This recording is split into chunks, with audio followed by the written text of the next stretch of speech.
My name is Lastri, usually called Mbok Lastri. I am 53 years old and now I am a widow with 2 sons. My husband, Mbok, passed away 3 years ago, and since my husband left, I was asked to live in the house of my eldest son who already has a family. However, I am actually not so calm living with my son and daughter-in-law. Because no matter what, they must be disturbed by my presence, and also his half-brother who is still 2 years old. Yes, I do have 2 sons. However, the youngest one has only been born into the world a few years ago. That was not the result of my husband's hard work, but all of my work with Mbok, my old neighbor. It is really strange indeed. But that is the reality. Of the 2 sons, only one is from Mbok, my husband.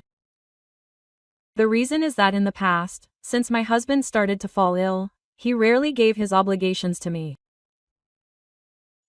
While I, who do have very high needs, have no choice but to be patient and enduring it. Although sometimes I am forced to overcome it with various experiments and tools, but all in vain because it is really very different from the original tool. Until one day I met a man who had just moved in front of my old house. At first, my closeness with Mbok was only as a neighbor. However, because we often met, joked and chatted, for some reason suddenly a feeling that was really difficult to understand began to arise in me. So too with Mbok, who apparently secretly admired me. And as the days passed, we became closer. Even the closeness was further established since his wife, namely Mbok, decided to work as a migrant worker abroad. Every morning after I finished preparing food for my husband, I always made time to visit his house. I always gave my husband an excuse to cook for Mbok because the man hired me to cook in his house. My husband never suspected anything about the 2 of us. He considered it normal and calculated everything to increase our daily income. However, who would have thought that that was where the story and tragedy began? Even from that story, it finally produced something that is now 2 years old. I myself actually did not expect that at my age, which was no longer young, I could still get pregnant. Even so, I was not worried because at that time there was still my husband Mbok, who would later become his parents. I thought Mbok would definitely not know that it was not from the results.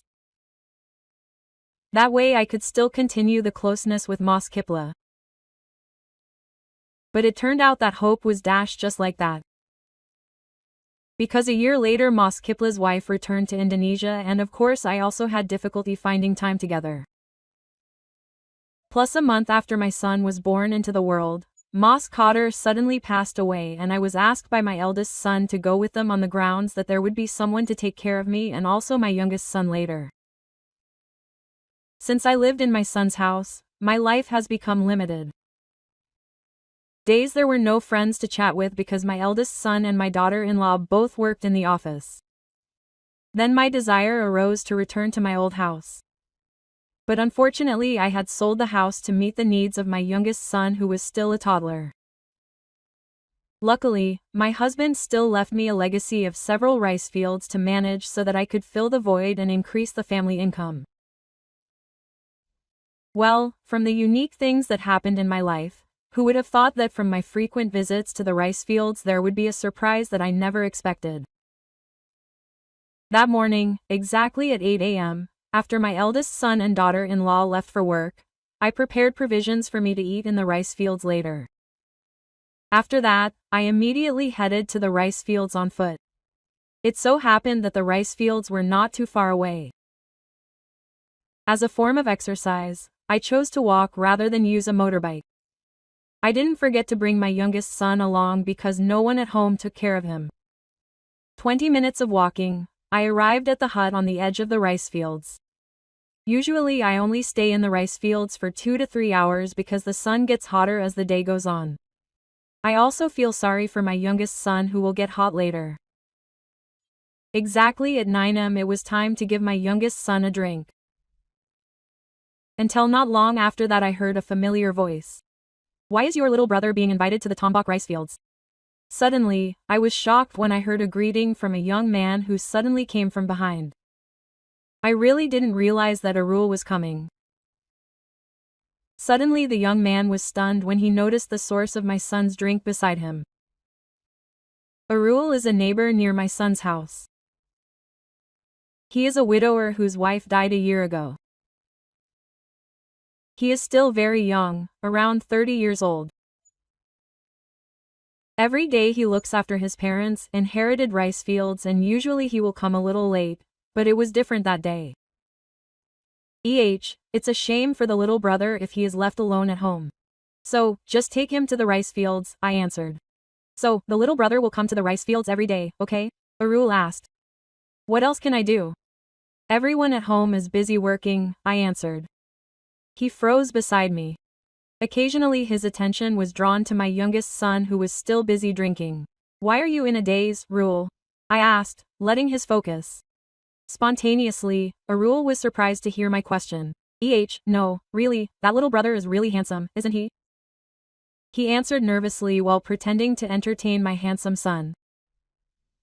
What should I answer? The others are indeed Arul, I asked, which made him awkward again. Others are also handsome, he said, suddenly pinching me gently. Be polite, Arul Hardiku. Yes, how about it, MB okay? He said, but his focus was still on the original place. What's wrong, Arul? I asked. That's why you quickly find a wife, I said. Where are you going to find one, Mbok? Is there anyone who wants me? He replied. I'm just an ordinary farmer, he added. For some reason when I heard his story, I actually felt sorry. Don't be so pessimistic, Arul. The important thing is to have the intention first. Besides, you're still young, I said. Arul was silent for a moment. Meanwhile, my youngest son who had been busy by himself all this time had apparently fallen asleep. Finally, hesitantly, I cleaned up his drink glass. My son has the intention, Adambo. But with who? He said. In my heart it crossed my mind. Actually, if Arul had chosen me, I would have enthusiastically accepted it. Actually, from the bottom of my heart, I also had a crush on him when we first met. He was still young and of course longer. Hee. But I also had to be self-aware.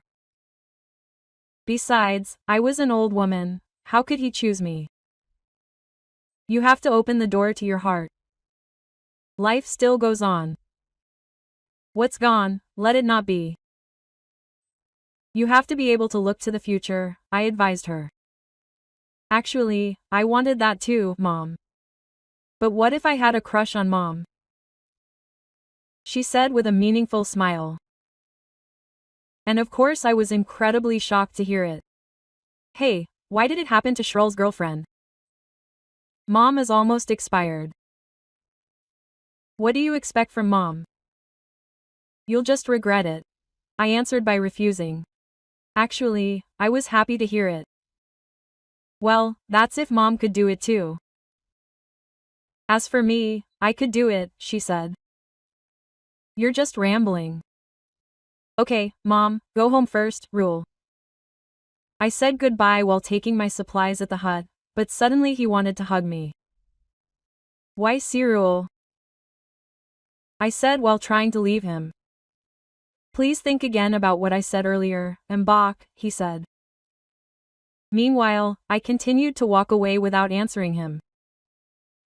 Without realizing it, it was already 12 noon and the sun was hot. When I arrived home, my eldest son and daughter-in-law had not yet returned from their offices. Because usually they would come home around dusk. After putting my youngest son in the front room, I got up to clean myself. At that time, because I thought there was no one, I left the door open. Yes, just in case my youngest son cried later, I immediately cleaned up. However, in my busyness, I suddenly remembered what Arul said earlier. I still couldn't believe that at my old age there were still people who had a crush on me. Remembering that, a strange feeling arose in me. There was turmoil in my body when I remembered it. If he was really serious about what he said earlier, then my loneliness would be cured. Imagining that, my hand accidentally started to reach for that thing. In the middle of my independent work, I was suddenly surprised when there was an embrace. I almost screamed. But luckily a greeting I knew managed to stop my intention. "It's me, Mbok," he said.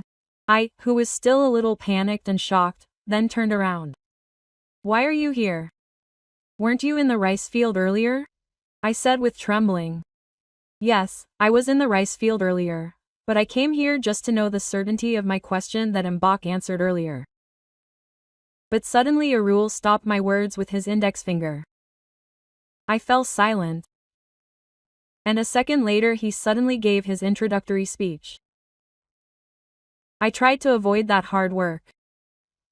But the more I avoided his work, the more I was carried away by the happy atmosphere. I even welcomed the noble intention as a woman who had a family. It was undeniable. I also needed advice and solutions to the problem. And it turned out that Arul was very patient in his work. Not like I had previously thought. After all the work was done, he said, "What's wrong if we start a new page?" He said. I was silent. Although I actually understood what he meant, but our age gap is far apart, Rule. "You are still very young for me," I said. "I will accept you as you are. Besides, isn't age just a number?" Quote. He continued, those words managed to make me cry. Finally, that day became a new beginning for me. Thanks to Arul, I feel like my life is more colorful again. A week passed, and he kept his promise. After I told my eldest son and daughter-in-law, they agreed with my decision. I ended my single status because he had chosen me to be his life partner. Yeah.